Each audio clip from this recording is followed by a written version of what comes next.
Hi friends, welcome to Healthy Cooking Channel. இந்த வீடியோல நம்ம இன்னைக்கு சுவையான முடவாட்டுக்கால் சூப் எப்படி செய்யலாம்னு பார்க்கலாம். முடவாட்டுக்கால் அப்படினு ஒரு கிழங்கு வெரைட்டி இருக்கு. அதை வாங்கிட்டு மேலே இருக்கக்கூடிய அந்த முடியா இருக்க மாதிரி இருக்கிறதெல்லாம் ஃபர்ஸ்ட் க்ளீன் பண்ணி எடுத்துக்கோங்க.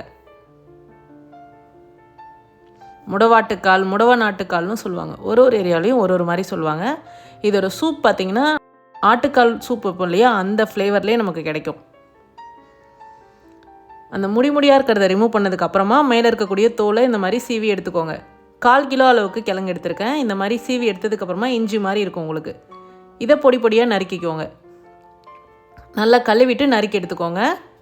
அடுத்ததாக மிக்சர் ஜாரில் பூண்டு, சின்ன வெங்காயம், இஞ்சி, ஏற்கனவே கட் பண்ணி வச்சுருக்கக்கூடிய அந்த முடவாட்டுக்கால் கிழங்கு, கூடவே 1 டீஸ்பூன் சீரகம், 1 டீஸ்பூன் மிளகு நல்லா அரைச்சி எடுத்துகிட்டு வந்துடுங்க. கொஞ்சமாக தண்ணி சேர்த்து அரைச்சிக்கோங்க. அடுத்ததாக அடி கனமான பாத்திரம் வச்சுக்கோங்க. 1 டீஸ்பூன் அளவுக்கு நல்லெண்ணெய் விட்டுக்கோங்க. எண்ணெய் சூடானதுக்கப்புறமா நீங்கள் அரைச்சி வச்சுருக்கக்கூடிய விழுதை அதில் சேர்த்துக்கோங்க. கூடவே 1/4 டீஸ்பூன் மஞ்சள் தூள், 1 டீஸ்பூன் கறி மசால் பொடி சேர்த்துருக்கேன். கறி மசால் பொடி உங்களுக்கு ஃப்ளேவர் வேண்டாம் அப்படின்னா கரம் மசால் பொடி சேர்த்துக்கோங்க.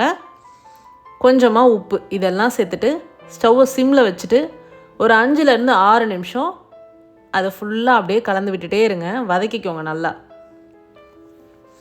அடுத்ததாக 1.5 லிட்டர் அளவுக்கு தண்ணி சேர்த்துக்கோங்க. தண்ணி சேர்த்துட்டு 15 நிமிஷம் கொதிக்க வச்சு எடுத்துக்கணும் மிதமான தீயில.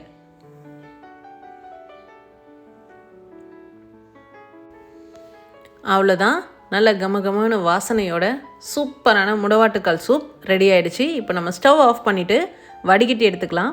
வடிகட்டிட்டு பரிமாறும் போது லைட்டாக மிளகுத்தூள், மல்லி இலை தூவிட்டு பரிமாறணும் அப்படின்னா சூப்பராக இருக்கும். ட்ரை பண்ணி பார்த்துட்டு உங்களை கமெண்ட் மறக்காமல் சொல்லுங்கள் ஃப்ரெண்ட்ஸ்.